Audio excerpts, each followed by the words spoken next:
और आज हम सॉल्व करने वाले हैं 2019 का question paper BRL 001 overview of retailing. Okay, चलिए तो शुरू करते हैं। इसके अंदर जो आपको क्वेश्चंस देखने को मिलेंगे वो आपको देखने को मिलेंगे 8 क्वेश्चंस, ठीक है। और स्ट्रेट आपको जो क्वेश्चन सॉल्व करना है, ठीक है, वो आपको 8 क्वेश्चंस देखने को मिलेंगे एक एक करके, है ना। Now so first question is explain the challenges which are faced by retailers in India and state the impact of economic liberalization thereon। इस क्वेश्चन के अंदर इसके जो मार्क्स मिलेंगे आपको 10। अब यहाँ पे 2 क्वेश्चन है, ध्यान से सुनना। Challenges which are faced by retailers in India and impact of economic liberalisation thereon, ठीक है। सो पहले आपको बताना है कि challenges for retail in India क्या हैं, और उसके बाद आपको बताना है कि क्या इम्पैक्ट पड़ेगा इकोनॉमिक लिबरलाइजेशन का इंडियन रिटेलिंग के ऊपर। तो सबसे पहले चैलेंजेस। नाउ अगर आप ध्यान से देखेंगे तो इंडिया का जो पॉपुलेशन है दैट इज डिस्पर्स्ड। 70%, नियरली 70% जो पॉपुलेशन है वो गांव में रहती है, विलेज एरिया में रहती है, वहाँ पे रूरल एरियाज़ में रहती है, टियर 2 टियर 3 सिटीज़ के अंदर रहती है, सिटीज़, हाँ, टियर 2 टियर 3 सिटीज़ के अंदर रहती है। दूसरा चैलेंज ये है कि काउंटरफेट प्रोडक्ट्स के लिए प्रेवलेंस बहुत कम है, लाइक मतलब लो एंट्री बैरियर है उनके लिए, है ना। कोई जैसे आपने कोई पूमा का कोई ब्रांड देखा, पूमा की कोई टी शर्ट लॉन्च करी पूमा कंपनी ने, और आप देखेंगे कि उसका कोई कॉपी निकाल के ले आ रहा है, ठीक है, पूमा ऐसे MMA, या आपने आदिदास का अबीबास जरूर देखा होगा। तो ये जो कंपनियां निकल रही हैं एक बड़ा काउंटरफेट प्रोडक्ट है, लो एंट्री बैरियर है, ऐसे लोगों को ब्रांड अवेयरनेस बहुत कम है, ठीक है, जिसकी वजह से काउंटरफेट प्रोडक्ट बहुत ज़्यादा आ रहे हैं। तीसरा जो चैलेंज है that is limited mass advertising opportunity. अगर आप ध्यान से देखेंगे तो पूरे इंडिया में, अगर पैन इंडिया में आपको एडवर्टाइजमेंट करना है, so there is very limited mass media options available. आप मुझे एक बात बताइए, पूरे इंडिया में अगर आपको 100% जनता के साथ संवाद करना है, उनको बताना है कि we are selling this particular product, so how will you say that? आप उन्हें कैसे बताएंगे? आप उन्हें बताएंगे टीवी के थ्रू, रेडियो के थ्रू, ठीक है, टीवी, रेडियो। तो आपको क्या लगता है कि लोग पूरे पूरे दिन टीवी पर बैठे हुए हैं, पूरे पूरे दिन टीवी रेडियो सुन रहे हैं? नहीं, इसका भी एक पर्टिकुलर टाइम पीरियड है, और उस टाइम पीरियड पे भी जो ज़्यादा जो बड़े बड़े मार्केट प्लेयर्स हैं उन लोगों ने उस टाइम पर कब्जा कर रखा है ना। तो बाकी जो नया एकदम न्यू एंट्री ले रहा है, जिसको अभी मार्केट में आना है, तो उसके लिए limited mass media opportunities available है, इवन जो बड़े बड़े मार्केट प्लेयर्स हैं उनके लिए भी। तो इट इज़ वेरी लिमिटेड। आप यूट्यूब के थ्रू, आप इंटरनेट के थ्रू सब जगह एडवर्टाइज नहीं कर सकते। Even many of the people do not have the mobile phone, if they do have, they do not know how to run that. So this is the problem, ठीक है। यहाँ पे लिटरेसी लेवल जो है वो 75% के आसपास है इंडिया का। तो लिटरेसी लेवल ऑल्सो काउंट्स कि आप एडवर्टाइज नहीं करा पाएंगे, क्योंकि आपको बताना होगा हाउ योर प्रोडक्ट वर्क्स, इसके अंदर क्या फीचर्स है जो बाकी प्रोडक्ट से जो डिफरेंट है। तो it is also a challenge कि how will you advertise your product in pan India. Now the next challenge is little use of IT systems. अगर IT सिस्टम्स हैं भी तो उनका यूज़ बड़ा कम हो रहा है, ठीक। लोग जो ज़्यादा से ज़्यादा ट्रांजेक्शन्स हैं रूरल एरियाज़ के अंदर या टियर 2 टियर 3 सिटीज़ के अंदर, वहाँ पे नोट पैड्स पे सारी की सारी ट्रांजेक्शन्स जो हैं वो कैप्चर की जाती हैं। तो क्या आप इन कैप्चर्ड ट्रांजेक्शन्स को एनालाइज कर पाओगे, है ना? एनालाइज कर पाओगे क्या? It is very difficult to do so. Now the another challenge is complex distribution system. अगर पूरे पैन इंडिया में हमें कोई पर्टिकुलर प्रोडक्ट डिस्ट्रीब्यूट करना हो तो बहुत ही कम ऐसी सर्विसेज हैं जो पूरे पैन इंडिया में डिस्ट्रीब्यूट करती हैं, और बहुत ही ब्लरी लाइंस हैं, ठीक है। ब्लरी लाइंस का मतलब है कि एक टियर 1 से टियर 2 सिटीज़ के अंदर गया, टियर 2 से टियर 3 सिटीज़ के अंदर जब जाएगा तो यहाँ पर वेंडर्स वगैरह चेंज हो जाते हैं, जिससे सप्लाई की क्वालिटी जो है वो ख़राब हो जाती है। ये इफेक्ट कर रही है भाई कॉम्प्लेक्स डिस्ट्रीब्यूशन सिस्टम। ये भी एक चैलेंज है रिटेलर्स के लिए, this is also a challenge. Now small transaction size. अगर मान लेते हैं आप मार्केट में जा भी रहे हैं और आप बिल्कुल एंट्री लेना भी चाह रहे हैं, तो आपका जो कस्टमर है उसका जो पर कैपिटा इनकम है वो बहुत कम है। वो क्या है? पर कैपिटा इनकम जो है वो बहुत कम है, इसलिए वो ख़रीदता भी बहुत कम है। जब वो ज़्यादा नहीं खरीदेगा, so how will you sell that? Transaction size बहुत स्मॉल है। This is also a challenge. So there are some challenge for retailers in India. Okay, now अगले क्वेश्चन पे आते हैं। इसी के अंदर नेक्स्ट क्वेश्चन है impact of economic liberalisation. Economic liberalisation का क्या इम्पैक्ट पड़ा? अगर मैं 1990 से पहले की बात करूं तो बहुत ही कम मैन्युफैक्चरर थे जिनके पास खुद का रिटेल आउटलेट था, है ना। अगर थे भी तो मैक्सिमम जो थे वो टेक्सटाइल इंडस्ट्री, कपड़े वगैरह से रिलेटेड थे। Means Bombay Dyeing, Raymonds, S Kumar, Grasim. इसके बाद टाइटन ने सक्सेसफुली अपना जो रिटेलिंग कॉन्सेप्ट इस्टेब्लिश किया उसके शोरूम्स और प्रीमियम वॉचेस के लिए, ठीक है। 90s के आते आते liberalisation of the Indian economy led to dilution of stringent restrictions. तो जो बहुत सारी रिस्ट्रिक्शंस लगाई हुई थी वो थोड़ी थोड़ी कम हो गई, और जो मल्टीनेशनल प्लेयर्स थे जैसे नैन्स हो गया, है ना, इसने इंडियन मार्केट के अंदर ये आया।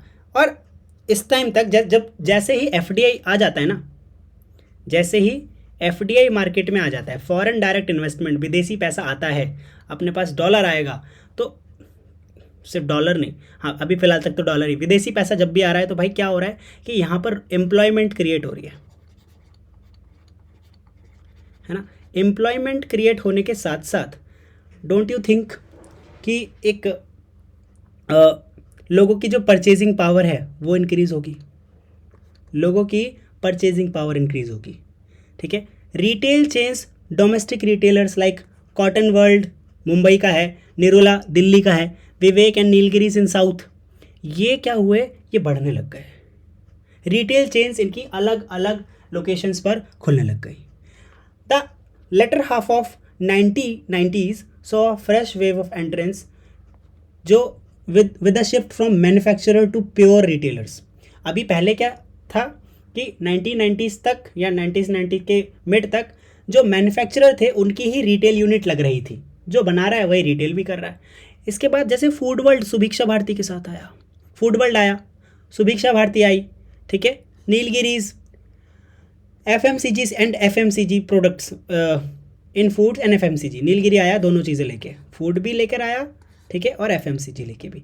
Planet and music world in music, Crossword, Fountainhead in books. So ये सारे के सारे प्योरली रिटेल बिजनेस थे जो 1990s के मिड में आए।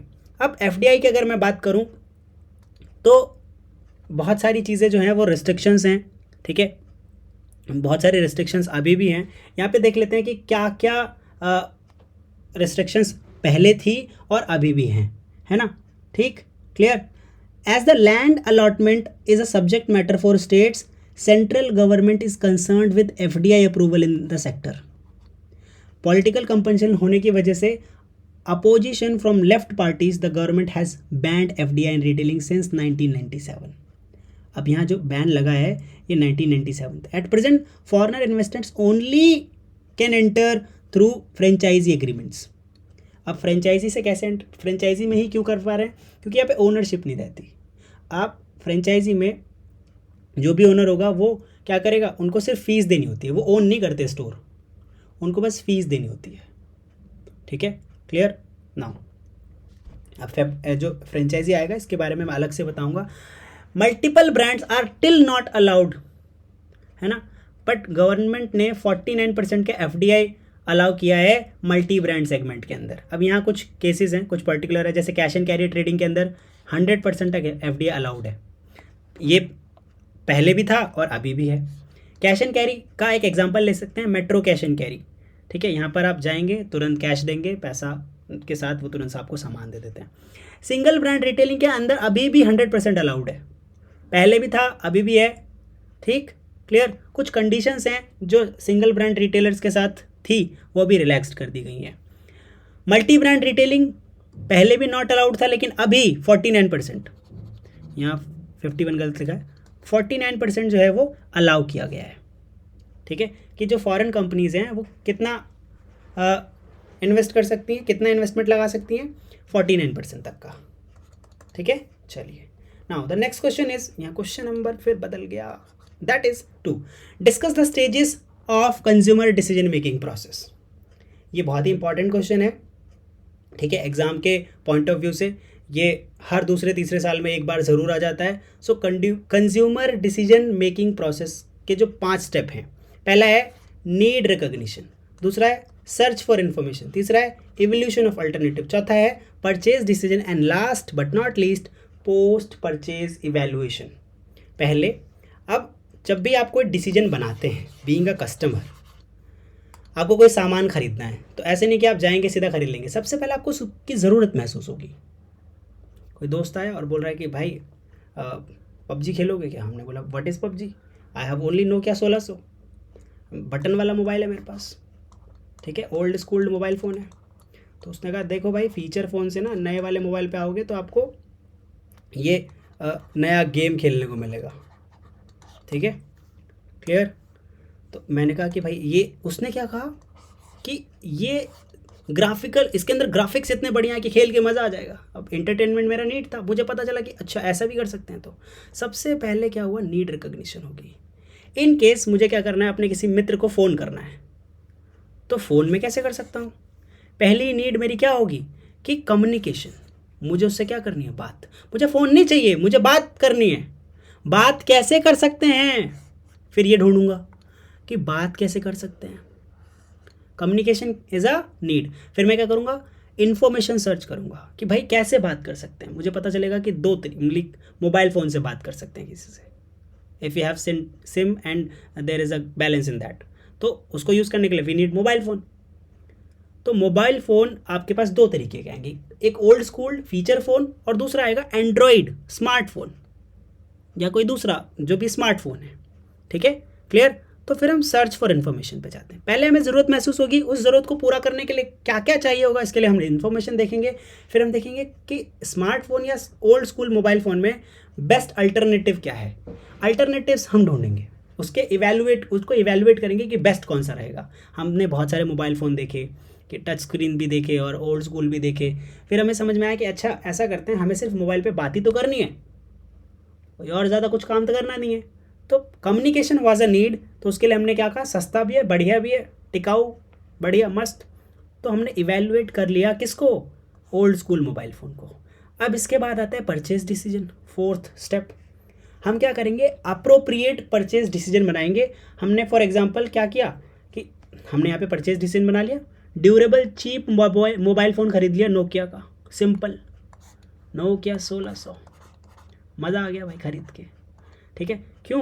क्योंकि भाई हमारी नीड क्या थी, कम्युनिकेशन थी, हमें किसी से बात करनी है, ठीक है। उसके लिए इन्फॉर्मेशन देखिए, अल्टरनेटिव्स इवेलुएट किए, फिर परचेज डिसीजन बनाएंगे। इसके बाद पोस्ट परचेज इवेलुएशन करेंगे कि हमने जो ख़रीदा है क्या वो सही है। हमने बात करी लोगों से इसी फ़ोन से, तो लोगों से अच्छे से बात हो गई, तो we are satisfied with our purchase. अगर सेटिस्फाइड हैं तो फिर ये रिपीट नहीं होगा, और अगर सेटिस्फाइड नहीं है तो यही प्रोसेस दोबारा से एक नई नीड आएगी अपने को। हो सकता है हमारी बैटरी ज़्यादा अच्छे से नहीं चल रही हो, तो हम ऐसा मोबाइल ढूंढेंगे जिसकी बैटरी ज़्यादा अच्छी हो। नीड कौन सी है, ज़्यादा अच्छी बैटरी के लिए। कौन से मोबाइल में ज़्यादा अच्छी बैटरी आती है, उसमें से कौन सा वाला बेस्ट रहेगा, फिर इसको खरीदेंगे, फिर देखेंगे बैटरी सही चल रही है क्या आप। तो इसी तरीके से ये प्रोसेस जो है वो चलता रहता है। So there are 5 steps, need recognition, search for information, evaluation of alternatives, purchase decision and post purchase evaluation. Okay, so ये 10 नंबर में आएगा सवाल, ठीक। आपको इसको डिफाइन करना है और ये एग्जाम्पल में दे देना है। Now the third question is here, it is like again, वरना आप लास्ट में बोलेंगे भैया there is only 7 questions and you have said there will be 8। तो फर्स्ट क्वेश्चन क्या था हमारा, चैलेंजेस। अगेन अगर आप सेकंड क्वेश्चन पे देखेंगे तो वहाँ पे भी फर्स्ट लिखा हुआ था गलती से। Now third, comparative evaluation and selection of, how will you compare and select supplier. आप कैसे कंपेयर करेंगे और सप्लायर्स को कैसे सिलेक्ट करेंगे during a sourcing process. Sir sourcing क्या होता है, एक रिटेलर जो होता है ना, रिटेलर, उसको प्रोडक्ट सेल करने होते हैं, he need to sell the product, उसको प्रोडक्ट सेल करना है। तो जब उसे प्रोडक्ट्स सेल करने हैं, सो व्हाट ही नीड, उसको जब प्रोडक्ट सेल करने हैं तो वो प्रोडक्ट खरीदेगा भी। तो ये जो प्रोडक्ट्स खरीद रहा है, जब वो एक वेंडर से खरीद रहा है तो उसे बोलेंगे बाइंग, ठीक है। और जब बहुत सारे वेंडर से खरीदे तो वो क्या कर रहा है, सोर्स कर रहा है अलग अलग जगह से। तो एक प्रोडक्ट तो खरीदता नहीं रिटेलर, उसके पास साबुन भी मिलता है, कंघी भी मिलती है, आटा भी मिलता है, चावल भी मिलता है, सब बहुत सारी चीज़ें मिलती है इसके पास। सो रिटेलर क्या करता है, बहुत सारे सोर्सेज से जब प्रोडक्ट कलेक्ट करता है तो इस प्रोसेस को बोलते हैं सोर्सिंग प्रोसेस। तो इसके लिए हमें सोर्स की ज़रूरत होती है, कहाँ से खरीदें, या फिर सप्लायर की ज़रूरत होती है, बात तो एक ही है। तो कैसे आप कंपेयर करेंगे, सिलेक्ट करेंगे एक सोर्स या सप्लायर को ड्यूरिंग सोर्सिंग प्रोसेस। तो देखो भाई, रिटेलर्स को ना बहुत ही वाइजली चूज़ करना होता है, क्योंकि एक बार नहीं खरीदना, उन्हें बार बार खरीदना है, ठीक है, क्लियर। तो ये बहुत ही क्रिटिकल स्टेज आ जाती है कि हम कैसे चूज़ करें कि कौन सा बेस्ट रहेगा। पहला चेक करेंगे, पहला point, how reliable is the supplier, हम उस पर भरोसा कर सकते हैं। देखो इस बात कैसे सब भरोसा करेंगे, कंसिस्टेंसी कैसी है, पुराने कस्टमर को क्या वो लगातार सेम प्रोडक्ट सप्लाई कर पा रहा था during hard times as well, hard times, बुरे वक्त के समय, मतलब जब मार्केट में बहुत ज़्यादा सप्लाई अवेलेबल नहीं थी, तब भी क्या वो सेम कंसिस्टेंसी या फिर एक लाइक मैनेज्ड कंसिस्टेंसी के साथ सेल कर पा रहा था, कितने पैसे में वो हमें प्रोडक्ट सेल कर रहा है ना, ठीक, कितना डिलीवरी लीड टाइम है। लीड टाइम का मतलब क्या होता है कि जब आपने परचेज ऑर्डर दिया और जब वो प्रोडक्ट आपके पास पहुंचा, तो इसके बीच में डिफरेंस होगा ना, ऑर्डर क्रिएट कर दिया और ऑर्डर डिलीवर हो गया, तो इसके बीच में क्या लगेगा, आपका टाइम। तो इसको बोलते हैं डिलीवरी लीड टाइम, जितना कम होगा उतना ज़्यादा अच्छा होगा, ठीक।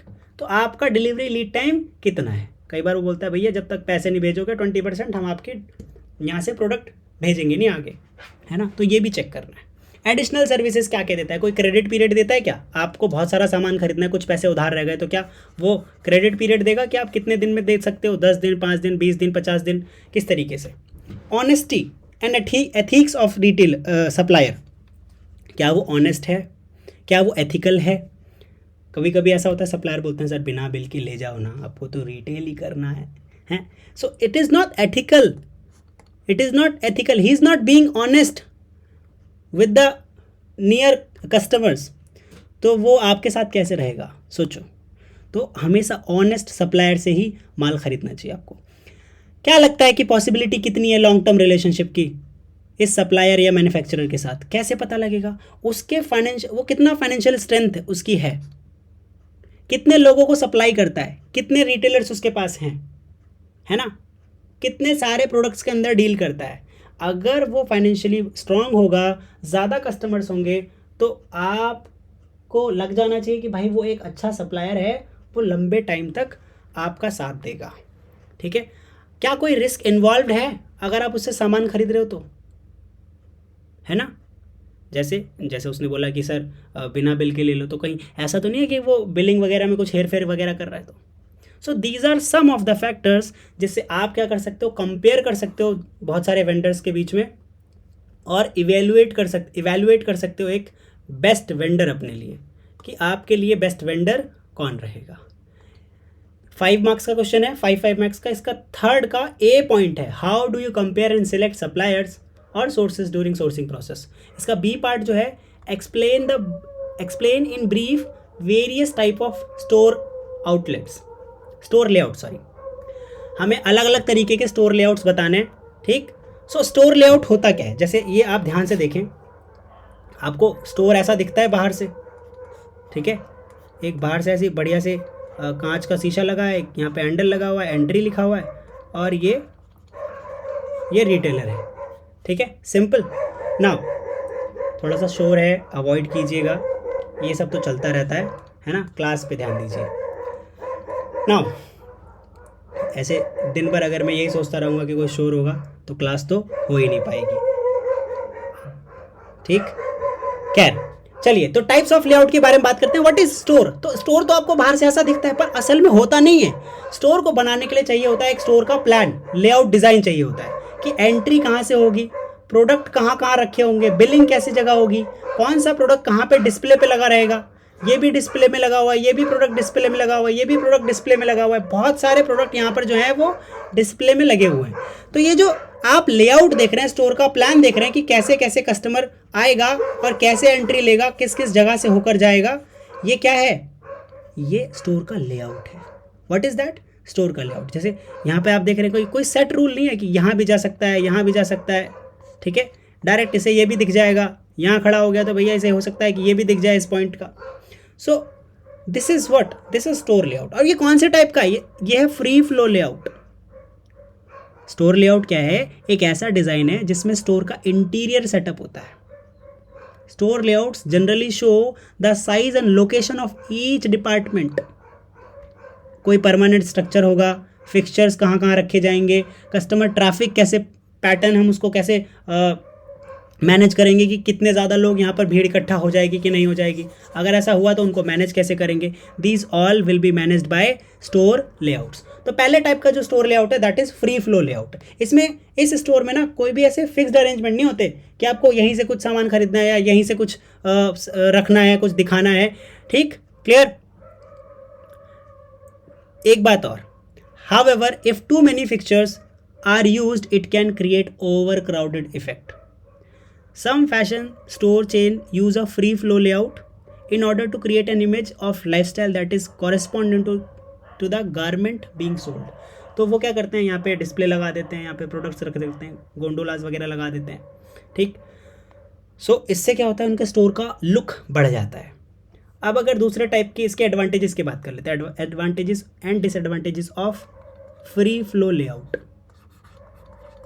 फ्री फ्लो लेआउट, लेआउट है क्या, स्टोर का डिज़ाइन है। जैसे आपके घर का प्लान होता है ना, नक्शा, घर का नक्शा, यहाँ पे वॉशरूम बनेगा, यहाँ पे बेडरूम रहेगा, यहाँ पे आपका जो किचन रहेगा वो रहेगा, ठीक है, ये आपका ड्राइंग रूम रहेगा। तो इस तरीके से क्या है, स्टोर में भी एक लेआउट है, उसका डिज़ाइन है, उसका मैप है, उसको क्या बोलते हैं, स्टोर लेआउट। क्या बोलते हैं, स्टोर लेआउट। तो फ्री फ्लो स्टोर लेआउट का जो एडवांटेज रहता है वो रहता है कि लोग ज़्यादा से ज़्यादा दूर दूर जा सकेंगे, ब्राउज कर सकेंगे और आराम से घूम सकेंगे पूरे स्टोर में। इसका डिसएडवांटेज, एक यही डिसएडवांटेज भी है कि लोग क्या कर रहे हैं, घूमने फिरने को, हम घूमने फिरने को एनकरेज कर रहे हैं, खरीदेंगे नहीं लोग ज़्यादा। कस्टमर इज़ मोर इंडिपेंडेंट, उसको हम नहीं बना रहे कि पहले यहाँ से जाओ फिर यहाँ से जाओ, नहीं। तो इससे क्या होगा कि कस्टमर कन्फ्यूज़ हो जाएगा। कस्टमर क्या हो सकता है, कन्फ्यूज़ हो सकता है, ठीक है। हम एक कन्फ्यूज़न सिचुएशन क्रिएट कर रहे हैं, है ना, clear. Now increased impulse purchases, customer की इम्पल्स परचेज जो है वो बढ़ जाती है। इससे क्या होता है, डिफ़िकल्टी होती है क्लीनिंग के अंदर, क्लीन करने में। जैसे कस्टमर बार बार आएगा, अब इस फ्री फ्लो लेआउट में देखो, इस वाले डिस्प्ले से कोई कस्टमर सामान देख रहा है, इसने सोचा कि चलो बिलिंग करा लेते, पता चला महंगा है प्रोडक्ट तो उसने बिलिंग काउंटर पे ही छोड़ दिया। यहाँ से देख रहा है, फिर इसको ये कुछ पसंद आ गया तो यहाँ छोड़ देगा प्रोडक्ट, है ना। यहाँ से देख रहा है, इसने यहाँ रख दिया ये प्रोडक्ट उठा के। तो आपको नहीं लग रहा कि प्रोडक्ट जब कस्टमर आएंगे तो एक जगह दूसरी जगह उठा के रखेंगे, तो इसमें क्लीनिंग में आपको बहुत दिक्कत होती है। फ्लेक्सिबिलिटी, कस्टमर्स को फ्लेक्सिबिलिटी मिल जाती है, कब कोई सा प्रोडक्ट वो देखें, कहीं भी चले जा सकते हैं एक जगह से दूसरी जगह, ठीक है, क्लियर। नाउ सो अब फ्लेक्सिबिलिटी के लिए मिल क्या रहा है, आपका क्या नुकसान हो रहा है, फ्लोर स्पेस का नुकसान हो रहा है। विजुअल अपील, लोगों को देखने में अच्छा लग रहा है, लेकिन उस देखने के लिए आपको कॉस्ट देनी पड़ रही है ना, जगह देनी पड़ रही है आपको, ठीक है, क्लियर। चलिए नाउ ओके,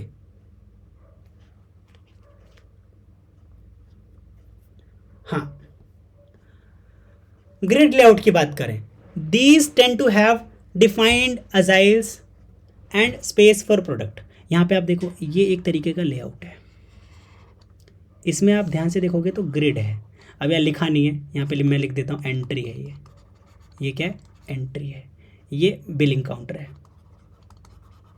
ये पे बिलिंग काउंटर है। यहाँ पर आपका रखा हुआ है किचन का सामान, ठीक, यहाँ पे home and decor, home and decor यहाँ पे रखे हुए हैं। होम एंड डेकोर के साथ क्या रखा है भाई, टेक, मोबाइल से रिलेटेड, ठीक है, और इसके साथ एसेसरीज, ठीक है, एसेसरीज वगैरह रखी हुई। तो कस्टमर यहाँ पे आएगा, यहाँ पे वॉशरूम एमिनिटीज़ वगैरह, यहाँ पे सॉरी विजुअल डिस्प्ले है, लोगों को बाहर से देखने में अच्छा लगेगा। यहाँ पे वॉशरूम एमिनिटीज़ वगैरह हैं, ये सारी चीज़ें। ठीक है, क्लियर। तो कस्टमर यहाँ पे आएगा, आपको नहीं लग रहा है सेट रूल है कि यहाँ पे या तो यहाँ जाएगा, फिर या तो यहाँ जाएगा, फिर या फिर यहाँ जा रहा है। ठीक है, क्लियर। तो ये क्या है, ये ग्रिड लेआउट है। डिफाइंड एजाइल्स होती हैं और स्पेस हमने फिक्स कर रखा होता है प्रोडक्ट्स के लिए, है ना।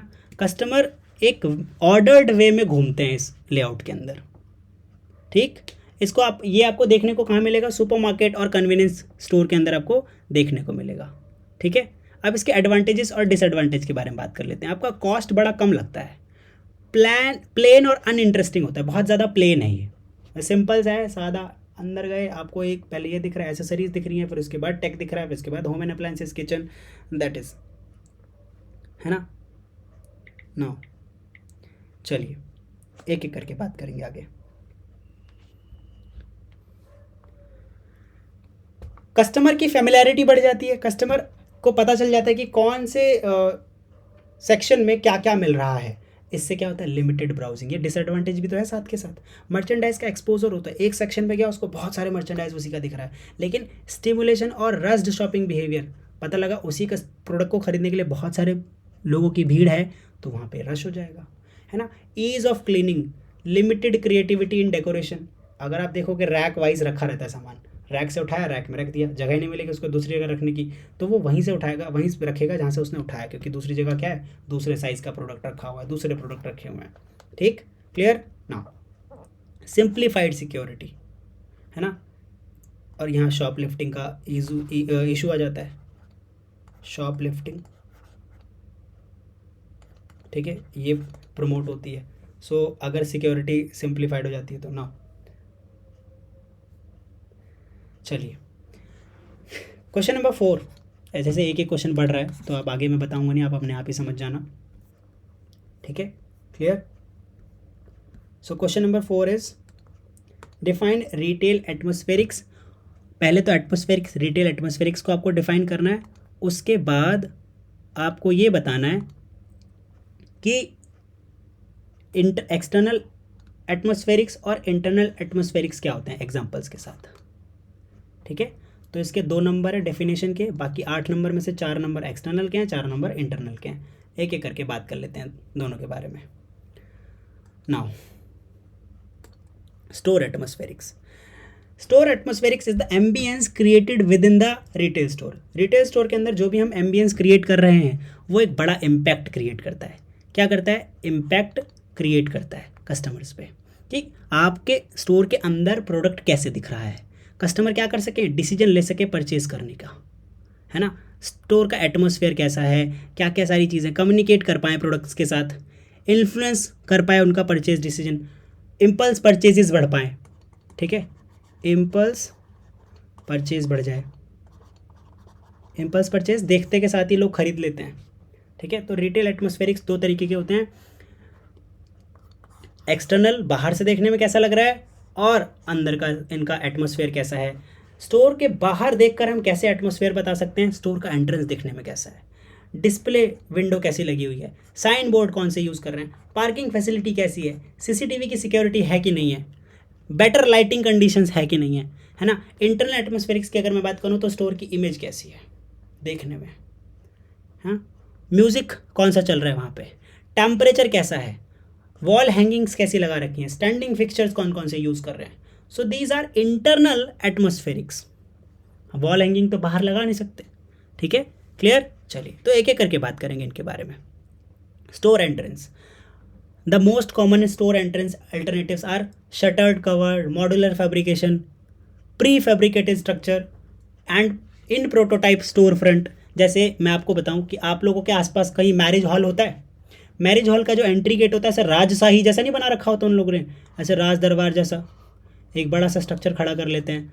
ठीक है, यहाँ देवी देवता ऐसे बना देते हैं, 2-4 लोग, दो महिला बना दी हैं, वो पानी की मूर्ति लेकर ऐसे खड़ी हुई हैं, पानी का मटका लेके उसमें से पानी निकल रहा है, तो वो मॉड्यूलर फैब्रिकेटेड है, प्री फैब्रिकेटेड स्ट्रक्चर, पहले से बना बनाया लेकर आ गए, 2 मूर्तियाँ खड़ी कर दी और ऐसा लिखा हुआ है।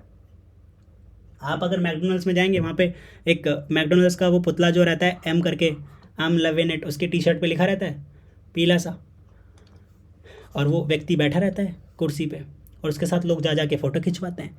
तो ये एक्सटर्नल एटमॉस्फेरिक्स है, स्टोर के अंदर नहीं, स्टोर के बाहर है ना। विंडो डिस्प्ले, क्या क्या प्रोडक्ट आपने लगा रखा है, बाहर से क्या दिख रहा है आपके स्टोर के बारे में। इससे क्या होता है कि कस्टमर कम्युनिकेट कर पाता है और अट्रैक्ट भी होता है उसकी तरफ। साइन बोर्ड, आप किस तरीके का साइन बोर्ड या मार्क्यू को भी हम मार्क्यू और साइन बोर्ड बात ही की है। अ मार्क्यू इंक्लूड्स पेंटेड और नियॉन लाइट, प्रिंटेड और स्क्रिप्ट।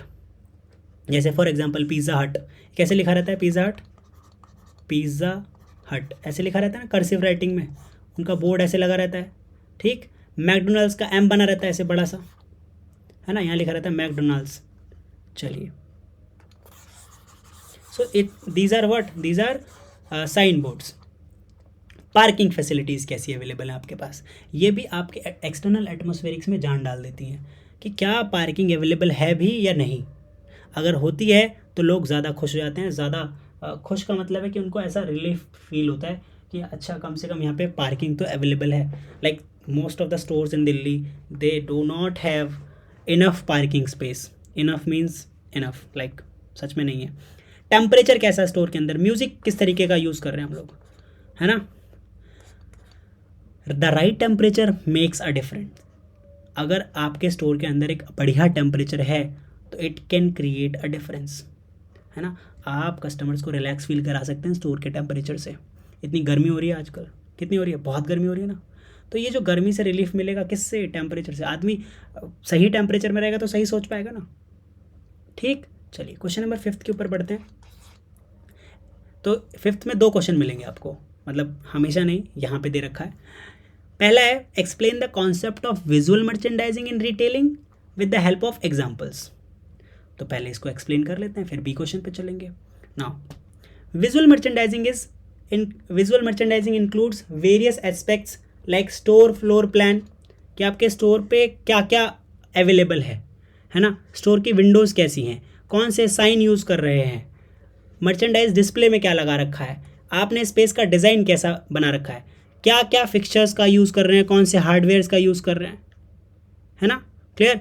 और कौन से एलिमेंट हैं जो आपके स्टोर को दिखने में खूबसूरत बनाते हैं। So this is called visual merchandising. Visual merchandising यहाँ पर ऐसा नहीं है कि कल से आ गई है, परसों से आ गई, ये बहुत पहले से, जब से सिविलाइजेशन है तब से विजुअल मर्चेंडाइजिंग। आप याद करो कि जब राजा महाराजाओं के ज़माने में कोई इत्र लेकर आता होगा तो क्या मटके में लेकर आ जाता होगा कि सर देखिए हम आपके लिए इत्र लेकर आए हैं, इसे आप यूज़ करेंगे तो मज़ा आ जाएगा।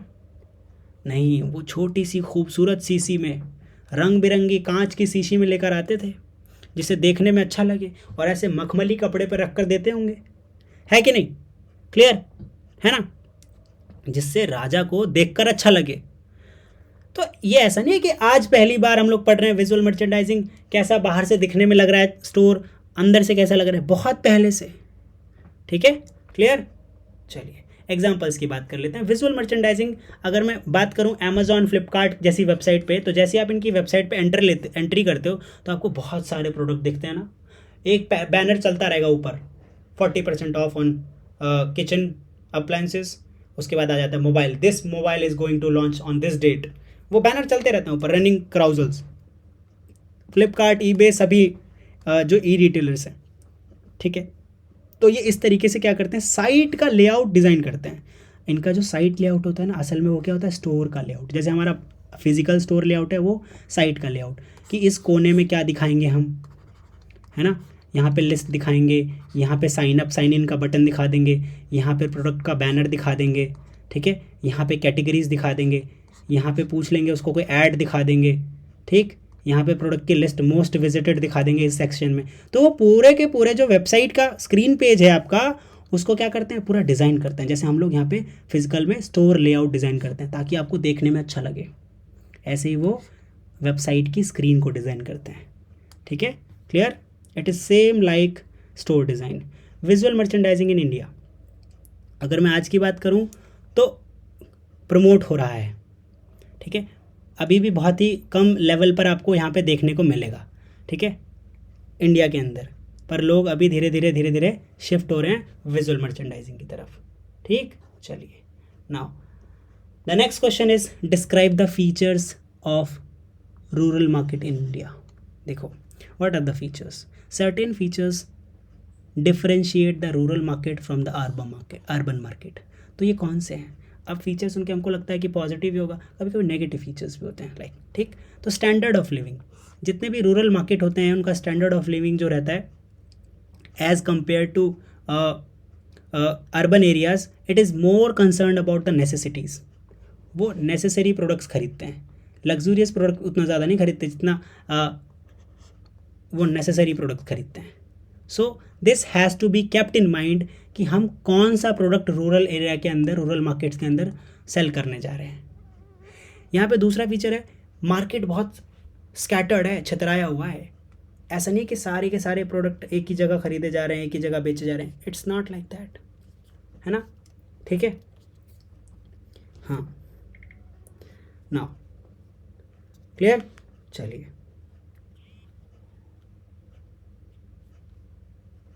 ओके। सो स्कैटर्ड मार्केट है, हर एक जगह पे आप अगर किसी टीयर 3 सिटी के अंदर जाएंगे, टीयर 2 सिटीज़ के अंदर जाएंगे, तो हर 50-60 किलोमीटर के ऊपर, 100 किलोमीटर के बाद आपकी वो जो लैंग्वेज है वो बदल जाएगी, है ना? डिफरेंट विलेजेस, डिफरेंट उनका जो कल्चर है वो एकदम बिल्कुल डिफरेंट हो जाएगा दूसरे लोगों से। एग्रीकल्चर, यहाँ का जो प्राइमरी सोर्स है ना इनकम का, वो क्या है विलेजेस में? क्रॉप का। तो भाई क्रॉप फेलियर हो जाता है कभी कभी, जिससे फार्मर की जो इनकम है बहुत हद तक रिड्यूस हो जाती है। इसलिए आप सरकारों को सुनते हैं कि हम आएंगे तो कर्जा माफ़ कर देंगे। क्यों? क्योंकि उनका क्रॉप फेल हो गया था। क्रॉप फेल का मतलब उन्होंने गेहूँ उगाया तो, गन्ना उगाया तो, लेकिन वो उगा नहीं, बारिश हो गई तो उनकी फसल ख़राब हो गई। ठीक है, बारिश नहीं हुई, बारिश ज़्यादा हो गई तो फसल ख़राब हो गई, बारिश ही नहीं हुई तो भी फसल ख़राब हो गई। ठीक है, कीड़े मकोड़े खा गए, खाद नहीं मिली, बीज अच्छा नहीं था, किसी भी वजह से हो सकता है। ठीक, infrastructure is a massive shortage, there is a massive shortage of infrastructure in rural markets. ये इंफ्रास्ट्रक्चर का क्या मतलब है? सड़कें, स्टोरेज फैसिलिटीज़, ये आपको देखने को नहीं मिलेंगी रूरल एरियाज़ के अंदर। ज़्यादा देखने को तो मिलेंगी, लेकिन ज़्यादा अच्छी ज़्यादा देखने को नहीं मिलेंगी। ठीक, हेट्रोजीनिटी इन मार्केट, लोग क्या है अलग अलग religion, culture, social economic culture से आते हैं, इसीलिए वहाँ पर हेट्रोजीनिटी है, होमोजीनिटी नहीं है। शहर में आके हर कोई एक हो जाता है ना, लेकिन विलेजेस में ऐसा नहीं है, वहाँ पे अलग अलग कम्युनिटी के लोग रहते हैं, है ना? ठीक है, तो हेट्रोजीनियस मार्केट है वहाँ पे। क्लियर? चलिए, now question number 6 is, sir fix फिर झूठ बोल रहे हो? नहीं, मैंने बताया तो ऊपर एक क्वेश्चन का नंबर गड़बड़ हुआ है। ठीक है, क्लियर? चलिए, explain the technological trends in retailing. तो क्या क्या सॉफ्टवेयर्स, क्या क्या टेक्नोलॉजीज़ आजकल रिटेल के अंदर चल रही हैं? पॉइंट ऑफ सेल सॉफ्टवेयर का यूज़ ज़्यादा हो रहा है। Point of sale software refers to the software that is use to capture information at point of sale, जहाँ पे प्रोडक्ट हम सेल करते हैं ना। आप कभी स्टोर में गए होंगे तो आपने ज़रूर नोटिस किया होगा कि वो एक स्क्रीन पे टैप कर रहा है बार बार। हाँ सर बताइए आपको क्या चाहिए। ये यहाँ पे एक व्यक्ति खड़ा हुआ है ना, एंड ही इज़ आस्किंग बताइए सर क्या क्या चाहिए। तो ये बार बार यहाँ पे टैप कर रहा है। अच्छा आपका नाम, ये तो ये बारकोड स्कैनर से लेकर स्कैन कर रहा है प्रोडक्ट्स को। ठीक है, सो ये क्या है? ये एक POS मशीन है, पॉइंट ऑफ सेल सॉफ्टवेयर इसके अंदर होता है। ठीक, और पॉइंट ऑफ सेल पे ये यूज़ की जाती है। ये फास्टर और इजी बिलिंग प्रोसेस करा देती है। इलेक्ट्रॉनिक रिटेलिंग, बिना स्टोर के आजकल रिटेलिंग हो रही है, घर बैठे सामान बेच रहे हैं लोग, अमेज़ॉन, फ्लिपकार्ट, ईबे, मिंत्रा। ठीक है, क्लियर? किसी पे भी। तो ये टेक्नोलॉजिकल ट्रेंड है। आप देखेंगे जो नॉर्मल ट्रेडिशनल रिटेलर्स भी हैं, जो नॉर्मल रिटेलर्स भी हैं, they are also coming in e-tailing business, internet retailing. ठीक, so it is also a technological trend कि सब लोगों की वेबसाइट बन रही है, उनके पेज बन रहे हैं, वहाँ से भी खरीद सकते हैं, ऑफलाइन भी खरीद सकते हैं। That is interactive rear projection display, shop की विंडो पे लगा रखा है, वहाँ पे डिस्प्ले लगा रखा है कि जिससे दिख जाए लोगों को कि क्या क्या ऐड चल रहा है। ठीक, अटेंशन सीकिंग डिस्प्ले यूनिट्स, ऐसे डिस्प्ले लगा रखे हैं। जैसे मैं एक स्टोर में गया, उस पर एक पुतला था जो स्टैचू था, है ना, ठीक, तो उसका सिर कैसा था, डायनासोर का, मॉन्स्टर का मान लेते हैं, मॉन्स्टर का था, ठीक है, क्लियर। तो मॉन्स्टर का सिर लगा रखा था और जो कोट था भाई बहुत बढ़िया प्रीमियम सा कोट उसको पहना रखा था, he was looking like a man, but उसका जो हेड था वो मॉन्स्टर हेड था। तो लोगों को लगा कि यार ये मॉन्स्टर कैसे बना रखा है, इसका सूट तो बहुत अच्छा है, लेकिन तो अटेंशन सीकिंग डिस्प्ले है ना ये, ठीक है, क्लियर। अलग तरीके से उस पर लाइटिंग वगैरह दे देंगे, यूनिकली डिज़ाइन कर देंगे किसी यूनिट को जिस पे प्रमोशन मैसेज लिखा हो। तो ये क्या है, ये अटेंशन सीकिंग डिस्प्ले यूनिट है। इसके लिए भी भैया टेक्नोलॉजी लगती है, ठीक।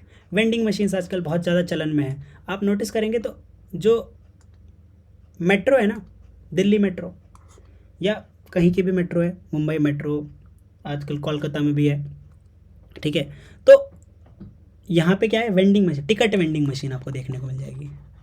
आपको लाइन में नहीं लगना, जाओ मशीन के पास। अच्छा, कुछ बच्चे कह रहे होंगे सर मशीन के लिए लाइन लगना पड़ता है अब, ठीक है, तो यहाँ पे स्क्रीन लगी हुई है, आपको यहाँ पे देखना है कहाँ से कहाँ जाना है, टच करो, उसके बाद पैसे डालो, फिर आपको टिकट मिल जाती है, क्लियर। तो ये क्या है, वेंडिंग मशीन है, इसमें फिजिकल किसी इंसान की ज़रूरत नहीं है, बहुत सारी जगह ये लगाया जा सकता है। पहले आपने नोटिस किया होगा, बहुत टाइम समय पहले आप रेलवे स्टेशन पे 2 रुपये का सिक्का डाल के अपना वेट मेज़र कर लेते थे। एक मशीन होती थी वेट मेज़र मशीन, तो वहाँ सिक्का डालना पड़ता था, बस आपको पर्ची निकल कर आ जाती थी,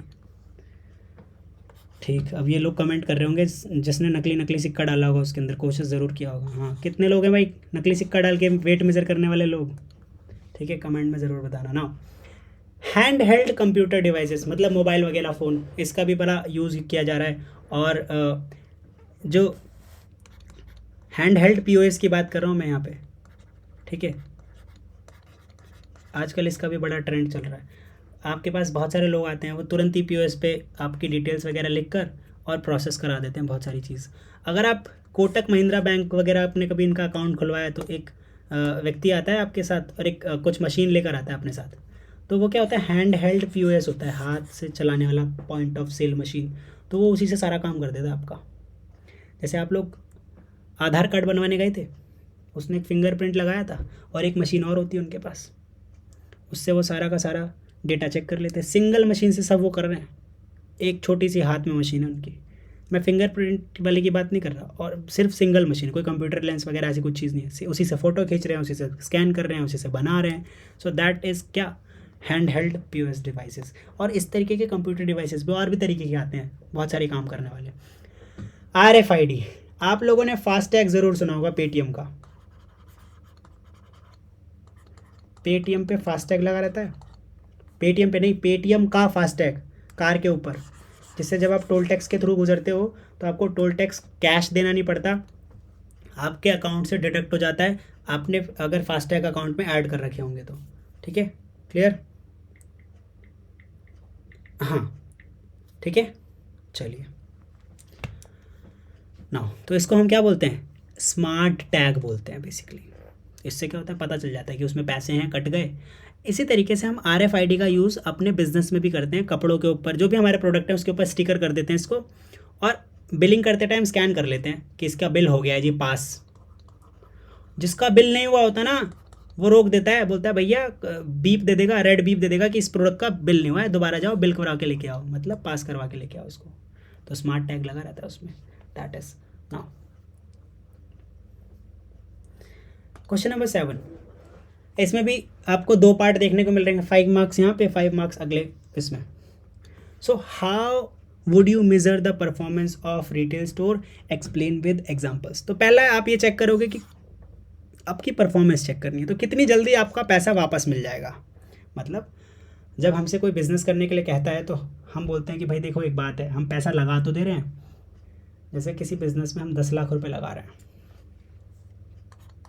10 लाख रुपये हमने इन्वेस्ट कर दिया, तो अब हम पूछते हैं एक बात बता भाई, ये जो हमने इन्वेस्ट किया है ये मुझे कब तक वापस मिल जाएगा, मेरा 10 लाख, कम से कम मेरा 10 लाख तो आ जाए, बाद में जो मुझे प्रॉफिट मिलेगा, इंटरेस्ट मिलेगा, वो तो मिलता ही रहेगा। तो ये जब निकालते हैं ना, तो इसको कैलकुलेट करने के लिए ये जो टर्म होती है इसको बोलते हैं पे बैक पीरियड। आपका बिजनेस आपको कब पे बैक करेगा, ठीक है। कभी आपने वो सुना है, क्या नाम है, एक बैटरी की कंपनी है ओकाया ट्यूबलर, 3 साल में लाइक फ्री, वो कहते हैं 3 साल में इतना प्रॉफिट दे देगी ना आपको, मतलब इतना यूज़ हो जाएगी कि 3 साल के बाद आपको कोई ज़रूरत नहीं है, फ्री हो जाएगी आपकी बैटरी, मतलब इतनी सर्विस वगैरह कराने की ज़रूरत नहीं पड़ती ना। So pay back period is a duration of time required to recover the initial cash outlay. जो पहली बार आपने पैसा दिया है ना, उसको रिकवर करने में जो टाइम लगता है, इसी को बोलते हैं क्या, पे बैक पीरियड। दूसरा है परफॉर्मेंस मेजर करने के लिए, देखो जल्दी दे रहा है आपको, पे बैक पीरियड आपका बहुत कम है, तो आपका जो बिजनेस है वो भी ज़्यादा अच्छे से चल रहा है ना, ठीक है कि नहीं, क्लियर। चलिए, नेट प्रेजेंट वैल्यू, आपकी नेट प्रेजेंट वैल्यू कितनी है, आपकी नेट प्रेजेंट वैल्यू कितनी है पर्टिकुलर प्रोडक्ट की, है ना, ठीक है। चलिए ना, तो नेट प्रेजेंट वैल्यू का मतलब क्या होता है, जैसे आपके पास 1,00,000 रुपए आज हैं, या मैं आपसे पूछ लेता हूँ कि आज से पहले 4-5 साल पहले आपके पास या हाँ 1,00,000 रुपए हैं आपके पास, सिंपल, ठीक है, क्लियर, आपके पास 1,00,000 रुपए हैं। अब आप क्या कर रहे हो, आप चाह रहे हो कि इस 1,00,000 रुपए से, इस 1,00,000 रुपए को मैं क्या करता हूँ, मटके में बंद कर देता हूँ, और 10 साल बाद मैं इस मटके को दोबारा निकालूंगा और इस 1,00,000 रुपए को बचा लूँगा, सेव कर लूँगा। तो आपको क्या लगता है कि 1,00,000 रुपए की वैल्यू 1,00,000 रुपए ही रहेगी 10 साल बाद भी, मटके से निकालने के बाद। मतलब आज जितना सामान आप 1,00,000 रुपए में खरीद सकते हो, क्या आप 10 साल बाद भी उतना ही खरीद पाओगे, नहीं। क्या आज से 5-10 साल पहले जो पेट्रोल 70 रुपये का था, 80 रुपये का था, क्या आप आज भी उसे 70-80 रुपये में खरीद पा रहे हो, नहीं, आज आपको 100 रुपये का मिल रहा है। तो अगर आपके पास पहले आपने 80 रुपये ज़मीन में रखे होते, तो आज तो आपको पेट्रोल कम मिलता ना, आपको तो 800 ml ही मिलता, 800 ml पेट्रोल मिलता, तो कम हो गए ना आपके पैसे बेसिकली। पहले 1 लीटर पेट्रोल यानी कि 1000 ml मिल रहा था, तो बेसिकली देखा जाए तो आपके पैसे की वैल्यू क्या हो गई, कम हो गई, क्योंकि महंगाई दर बढ़ गया है ना। महंगाई बढ़ने की वजह से आपके पैसे की वैल्यू जो है वो कम हो गई, इसी को बोलते हैं इन्फ्लेशन। इसको चेक करने के लिए कि कितना हमारा बाद में नेट, आज के हिसाब से मैं पैसा देखूं तो क्या वो नेट प्रेजेंट वैल्यू उसकी क्या रहेगी, इसको कैलकुलेट करने के लिए हम ये फार्मूला निकाल के ले आते हैं, NPV, नेट प्रेजेंट वैल्यू, ठीक है। चलिए, नेट प्रेजेंट वैल्यू कैसे कैलकुलेट करते हैं, टोटल कैश फ्लो इनिशियल या total cash flow at time T, 5 साल में आपने कितना पैसा, कितना आया है कितना गया है, सब मिला के टोटल कितने समय में, 5 साल 4 साल जितने भी आपको कैलकुलेट करना है, T नीचे लिख देंगे।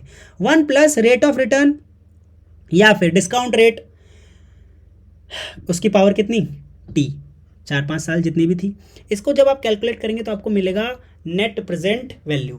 आपको एक्सेल पे कैलकुलेट करने के लिए मैंने यहाँ पे बना रखा है भाई, एक टैक्सी कंपनी में, एक ओला कंपनी में, ऊबर कंपनी में, इसमें आपको इन्वेस्ट करना, तो देखो उसके लिए फार्मूला, मान लेते हैं कि आपने कार खरीदी, किसी दोस्त ने बोला कि ऐसा कर भाई, बिजनेस में ना पैसा लगा दे, बैंक में FD कराएगा तो 5.5% का तुझे रिटर्न मिलेगा सालाना, और हमारा तो इन्फ्लेशन रेट ही 6 से 7% का है, कम से कम, ज़्यादा कम ज़्यादा होता रहता है हर साल। मतलब तू अपना पैसा घाटे में रख रहा है, अगर साल भर रख रहा है बैंक में, तो 1% पैसा कम हो जाएगा तेरा। तो हमें समझ आ गई, हमने कहा कि ठीक है बैंक में डाल देंगे, बैंक में नहीं डालेंगे, सॉरी कंपनी में लगाएंगे। उसने बोला कंपनी कितना देगी, हमने कहा कम से कम 7% तो देगी, इन्फ्लेशन के तो बराबर रहेगा, मतलब अपना पैसा कम नहीं रहेगा, नेट प्रेजेंट वैल्यू के बराबर रहेगा, जितना आज है उतनी वैल्यू बाद में भी रहेगी, ठीक, क्लियर। चलिए, तो पहली बार जब मेरे को उसने कार दिलाई तो मुझे कार कितने की पड़ी, 10 लाख रुपए की, 10 लाख रुपए की मैंने कार खरीदी, तो घाटा कर लिया ना अपना, 10 लाख रुपए मेरे पास थे, मैंने कार खरीद ली, मेरा पैसा चला गया घाटे में, 10 लाख माइनस, पहले साल उस कार ने मुझे कमा के दिए 1 लाख रुपए, दूसरे साल कमा के दिए 1.5 लाख रुपए, तीसरे साल कमा के दिए 2 लाख रुपए, चौथे साल 2.5 लाख, और 5वें साल मैंने कार बेच दी 4 लाख रुपए में सेकेंड हैंड, और 2 लाख रुपए पूरे साल चलाए थे तो उसके मिले, तो टोटल कितने रुपए मिले, 6 लाख रुपए, ठीक। तो इसको बोलेंगे total cash flow in time 5 year, कितने टाइम में, T कितना है, 5 है, तो कैश फ्लो कितना है, जितना यहाँ पे टोटल कर लो, आप कर लेना आराम से, कोई दिक्कत वाली बात नहीं है, ठीक है, क्लियर। चलिए, आपको यहाँ पे 3 लाख रुपए वैसे दिखेगा यहाँ पे, ठीक है, 3 लाख रुपए दिखेगा ऊपर, सबको ऐड कर लोगे तो खैर छोड़ो। तो अपॉन में अब यहाँ फॉर्मूले पे आ जाते हैं, एक्सेल में कैसे करना है, इक्वल्स टू NPV लिखना है, आपको लिखा दिख जाएगा कि अब भैया रेट लिखो, आपको कितने % रिटर्न चाहिए था, तो आप लिख देंगे 7%। ठीक है, इसके बाद वो बोलेगा कि ऐसा करो वैल्यू 1 से लेकर सारी सिलेक्ट कर दो, तो यहाँ से लेकर ये पूरा कॉलम आप सिलेक्ट कर लेंगे जितने में आपका टोटल कैश फ्लो गया है। तो आपने सारा सिलेक्ट कर दिया, 3 लाख लिख दिया। ठीक है, तो अब आपका एनपीवी जो है वो कैलकुलेट करके आ गया 5840। इस पैसे की कितनी भी वैल्यू हो, पर ये पॉजिटिव आया ना, इफ़ इट इज़ पॉजिटिव तो इसका मतलब क्या है, आपका नेट प्रेजेंट वैल्यू से ज़्यादा पैसा मिल रहा है आपको, 7% से ज़्यादा का मिलेगा आपको, 7% से ज़्यादा का रिटर्न आपको मिल रहा है इस इन्वेस्टमेंट के अंदर। और अगर 7% से कम आ रहा है तो इसका भैया इससे कोई फ़ायदा नहीं है, इस इन्वेस्टमेंट में आपको नुकसान हो रहा है। 7% का तो दे ही नहीं रहा रिटर्न, अगर यहाँ पे नेगेटिव वैल्यू आ जाती तो। ठीक है, क्लियर। चलिए, तो ये क्या NPV, net present value. Exam में ये कैलकुलेशन कर सकते हो, आपकी मर्जी है, नहीं करना चाहते तो मत करना, कोई दिक्कत थोड़ी है। चलो, आईआरआर क्या होता है, सुनो सुनो सुनो सुनो, what is IRR, internal rate of return. जब एनपीवी की वैल्यू 0 हो जाए ना, जो मैंने आर लिखा है यहाँ पे 7% अपनी मर्जी से लिख दिया मैंने, अब जब आपको पता करना हो तो यहाँ पे एनपीवी 0 कर देना आप, इस फॉर्मूले में एनपीवी 0 कर दो, ये आई की वैल्यू यानी कि इंटरनल रेट ऑफ रिटर्न आपको मिल जाएगा। ठीक, चलिए, तो ये तो होगा 2 फॉर्मूले। तीसरा, gross margin return on investment, gym रोई। क्या है, जिम में रोई, कौन, जिम रोई, gross margin return on investment. मान लेते हैं आपने कोई प्रोडक्ट 100 रुपये में खरीदा, अब आप उसे 120 रुपये में बेच रहे हैं, कितने रुपए बढ़ा के बेच रहे हैं, 20 रुपये। तो लोगों को दिखेगा अच्छा 20 रुपये कमा रहा है 100 रुपये पे, हैं, पर ये क्या है, कितने % आपने ऐड किया इसमें, मार्कअप कितना लगा है, 100 रुपये का परचेज है, 20 रुपये मार्कअप है, 120 रुपये सेल प्राइस है, 120 रुपये सेल प्राइस है। तो भाई है क्या ये जो 20 है ना, ये ग्रॉस मार्जिन है आपका। क्या है, ग्रॉस मार्जिन। परसेंटेज में देखो तो 20% है। ठीक, पर क्या 20% प्रॉफिट है आपका, नहीं भाई, 20% प्रॉफिट हुआ नहीं है, क्योंकि इसमें हमने ये थोड़ी कैलकुलेट किया है कि आपको रेंट कितना देना पड़ेगा, है ना, आपको सैलरी कितनी देनी पड़ेगी, ठीक, आपके एक्सपेंसेस कितने हैं, कुछ भी हमने ऐड थोड़ी किया इसमें। ये तो सिर्फ और सिर्फ ग्रॉस मार्जिन है, ग्रॉस मार्जिन। और मार्जिन कभी प्रॉफिट नहीं होता, इसमें से सब ये घटाना पड़ेगा, तब जाके पता चलेगा आपको प्रॉफिट कितना हुआ है। तो इसीलिए भाई ये क्या है, ये परफॉर्मेंस मेजर है किसका, रिटेल स्टोर के अंदर। ठीक, चलिए नाउ अब आपको क्वेश्चन नंबर 8, जैसे यहाँ पे 7 लिखा हुआ दिख रहा है, तो ये पता है ना क्यों, क्योंकि ऊपर एक क्वेश्चन गलत हो गया है ना, वो नंबरिंग गलत हो गई है, तो इसके अंदर शॉर्ट नोट लिखना है किसी भी 2 के ऊपर। अब यहाँ मैं सारे क्वेश्चन सॉल्व कर रहा हूँ, एग्जाम में जाके सारे नहीं सॉल्व करने, एनी 5 करने, एनी 5। आपको 2 घंटे का टाइम मिलेगा, कितना, सिर्फ और सिर्फ 2 घंटे का, और कोई भी 5 एकदम रापचिक लिख कर आ जाना है, बिल्कुल टेंशन नहीं लेनी, बहुत मस्त जाएगा पेपर, आसान सा आता है। ठीक है, चलिए, और मैं तो कह रहा हूँ कि 2 क्वेश्चन तो इसमें से फंस जाएंगे, टेंशन लेने वाली बात ही नहीं है, बाकी आपने पढ़ ही रखा होगा। पास होने के लिए 17 चाहिए, 20 का तो मैं करवा ही रहा हूँ, तो थोड़ा सा आप भी कोशिश करोगे ना, कम से कम मुझे लग रहा है 2 तो मरे से मरे फंसेंगे इसमें, 3-4 ना फंस जाएं। ठीक, बहुत बढ़िया बात है। चलो, कुछ प्रैक्टिस कर लेना आप लोग अपनी तरफ से भी, ठीक, नहीं तो हमारी क्लासेस ज्वाइन कर लो, 8 to 8 4 times 7 188, इस पर कॉल करेंगे आप तो आपको हमारी क्लासेस के बारे में पता चल जाएगा। ये देखो यहाँ वाटर मार्क में भी नंबर लिख रखा है, बताओ भाई हमारे एडिटर बहुत कमाल के हैं ना। एक एक करके हमारा एप्लीकेशन भी है BBRL, अगर आप सर्च करेंगे तो आपको B लिखा हुआ दिखेगा, और बाय किशन कनौजिया, सो वहाँ से आपको नोट्स वगैरह मिल जाते हैं, क्लासेस आपको लाइव मिलती हैं हमसे। ठीक है, इसके लिए ज़्यादा जानकारी के लिए यहाँ पे ऐड वैड हो गया भाई, बहुत ऐड कर लिया, अब आगे बात करते हैं। ठीक है, चलिए एक एक करके, तो आपको शॉर्ट नोट लिखना है किस पे, ई टेलिंग के ऊपर। What is E telling, internet क्या है, एक बहुत ही सक्षम मीडियम है ना, और एक यूनिक प्लेटफॉर्म है जहाँ पे आपका अपना जो ब्रांड है ना, पूरे के पूरे ग्लोब में कहीं भी अपना प्रचार कर सकते हो, प्रसार कर सकते हो, सेल कर सकते हो। ठीक है, लोगों को बुला सकते हो, बता सकते हो। ठीक, क्लियर। चलिए, सो रेवोल्यूशन देख रहे हो आजकल, अभी आपने देखा ही होगा कि भाई जो जेफ बेजोस हैं अमेजोन के CEO, वो रिचेस्ट पर्सन रहे थे इंटरनेट रिटेलिंग अमेजोन की वजह से। ठीक है, चलिए, सो ये क्या कर रहे हैं, ये रूरल एरियाज़ के अंदर भी जा रहे हैं, Tier 2 Tier 3 सिटीज़ के अंदर भी जा रहे हैं, अवेयरनेस है ना, there is brand awareness but no availability. पर ये लोग क्या कर रहे हैं, पेनिट्रेट करने की कोशिश कर रहे हैं भाई मार्केट। ठीक है, ठीक, क्लियर। तो जहाँ पे कोई नहीं जा सकता वहाँ पे इंटरनेट रिटेलिंग वाले जा रहे हैं, क्योंकि इनको कुछ खर्चा थोड़ी है, बस ट्रांसपोर्ट करके डिलीवर करा देना है, और कोई इनको स्टॉक वगैरह ये तो एक ही जगह मैनेज करेंगे, बस इनको देखना है कि कुरियर सर्विसेज में पैसा कितना लग रहा है। ये कैलकुलेट करने के बाद ये पूरे भारत में फैल जाएंगे, पूरे भारत क्या पूरी दुनिया में सब जगह। ठीक है, क्लियर। तो इसका जो पेनिट्रेशन रेट है ना वो थोड़ा सा लो है ना, क्लियर। चलिए, now however the number of user is significantly high. जो लोगों का जो नंबर है यूज़र्स का वो बढ़ता चला जा रहा है। ठीक, चलिए, व्हाट इज श्रिंकेज, इसके ऊपर भी शॉर्ट नोट लिखना है आपको। श्रिंकेज का मतलब है कि श्रिंक हो जाना। जैसे आपने 10 लाख रुपए का माल खरीदा, आपने उसमें से 3 लाख रुपए का माल बेच दिया,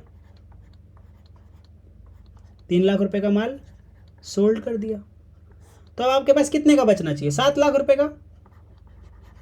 पर आपके पास बचा कितने का, आपके पास बचा 6,80,000 रुपये का, 6,80,000 रुपये का।